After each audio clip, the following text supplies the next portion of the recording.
All right, this is the Federation of Global Merchants. This is Mike Spence, and we're going to be continuing with the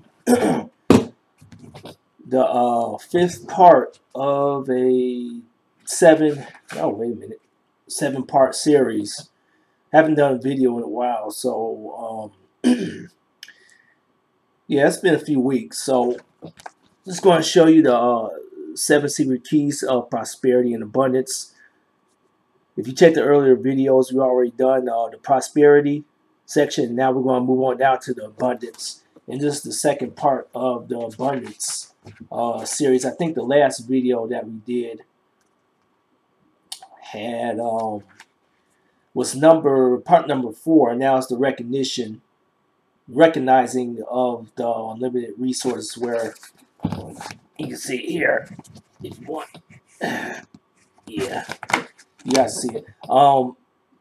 Basically, pretty much, you live in a world of unlimited resources. Maybe that being physical and non-physical. So I pretty much go into detail with that in the last video. So this week we're going to be discussing using only what is needed by the self. And I'm just going to do some reading here. All right. While it is true that you can have anything you desire, it is not true that you can have everything you desire. We may enjoy apple pie and desire to eat a whole pie or 2 or 3 pies, but at some point we can have no more than for the stomach is full of sugar, or sugar overloads our body, making us sick. Okay. When you smell a wonderful fragrance such as that of a red rose, the sense receptors of the smell must have time to recover before they're able to receive and perceive the wonderful odor again. Most people have an experience of coming into a house where someone is cooking a fragrant apple pie or tasty soup. The first thing you notice is the wonderful smell. However, people in the kitchen who have been in the house since the meal began do not notice the smell from the culinary delights nearly as much so or as strongly. This is because the sense receptor of smell has become accustomed to the smell and has not had time or an opportunity to rejuvenate. You cannot have everything you desire because someone else may desire the same thing. If one person owns or possesses the whole world, how can another? Some, instead of looking to our wants, which are endless and only lead to a temporary satisfaction, it is important to look to our needs, which may lead to lasting happiness. Physically, our basic needs include food, shelter, and clothing. As a group, humanity needs a place to come together to learn and to give and receive. Providing the basic needs enables our physical body to sustain itself. Taking care of, the self can then direct the mind and attention to fulfilling the greatest need of all: soul growth and growing spiritual awareness. And that's pretty much, the end goal of everything is spiritual awareness and spiritual growth.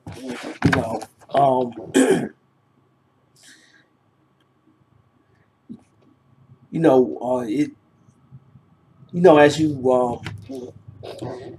As you grow material wise, and you become more prosperous and more wealthy, people that are pursuing that, it comes to a point where it just, it there's a concept in science, or in the financial world too, and that's called the law of diminishing returns.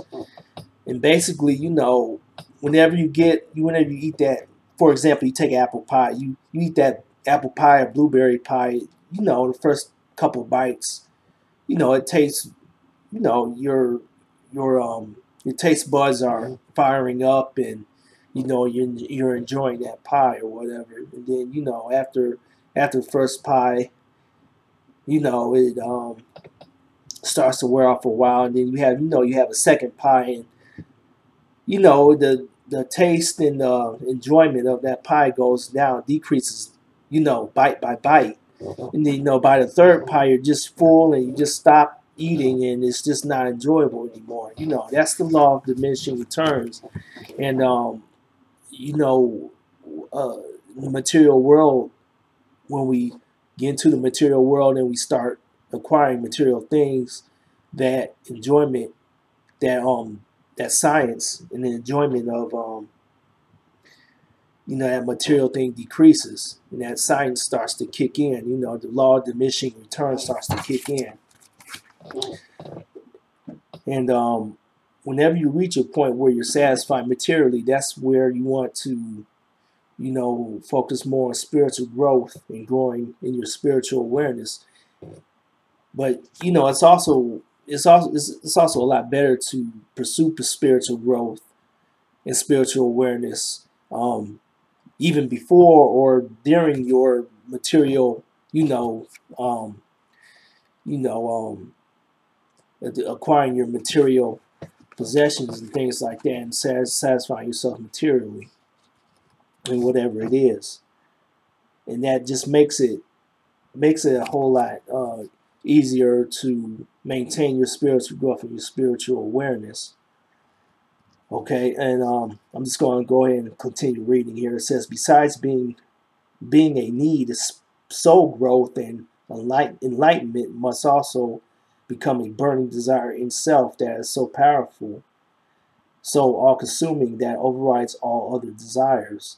All physical desires become secondary to the great desire to know the self.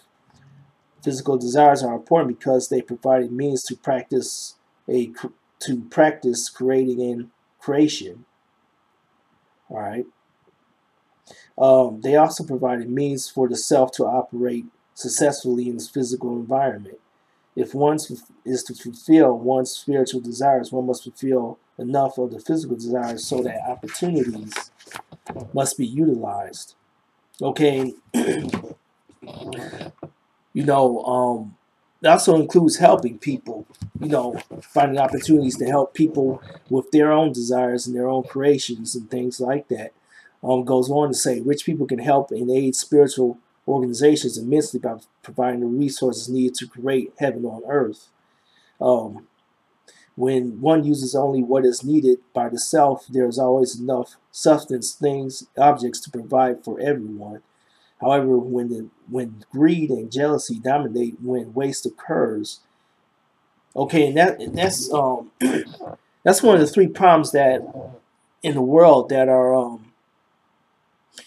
really plague this world, as far as, you know, people living in poverty and people being unhappy. There's a lot of jealousy. There's a lot of greed and waste. Those three things, you know, being spiritually aware and then having a continuous spiritual growth, it can put a minimum to the waste and the jealousy and the greed, you know, which is very hard to overcome. Okay, it goes on to say, in order to be truly prosperous, you must eliminate waste.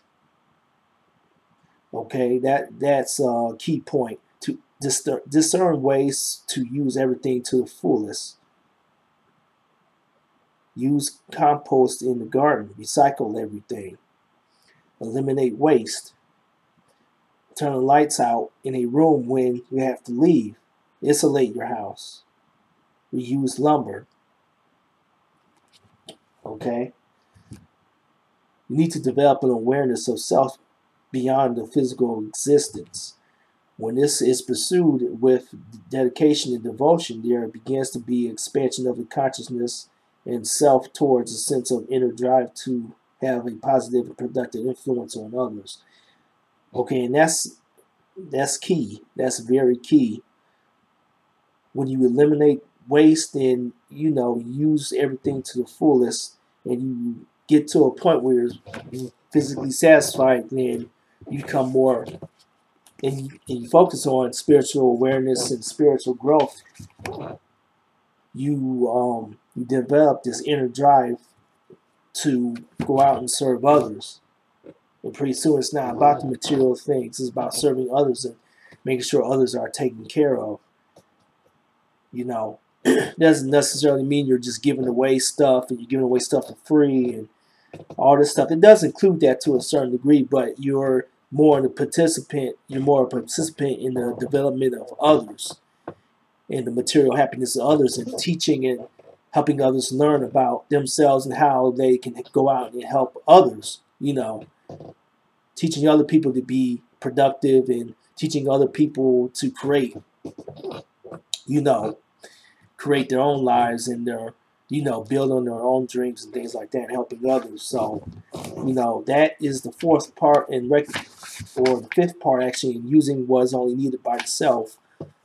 And I want to expand on that. It's just using what's needed by yourself and then taking whatever you have and going out and helping others and just being material satisfied with yourself, and then going out satisfying the material needs of others, and by helping them become creators as well. Next week, we're going to be talking about creating ways of providing greater abundance and prosperity to others for others. And I get, this kind of ties into what we're talking about today, but I think in part number 6, it goes more in depth about what is needed. So, it's the Federation Global Merchants. We're going to be, I think, we only got 2 more sections to go in this book. So, 7 Secret Keys to Prosperity and Abundance, and is got from the School of Metaphysics in Missouri. So, I think what I'm going to do is I'm going to maybe order this, and then actually try to sell it. Maybe give it out to people. I don't know. So subscribe to our channel, and be sure to, if you like this video, be sure to like it, comment if you want to, and stay tuned for more videos. Thank you.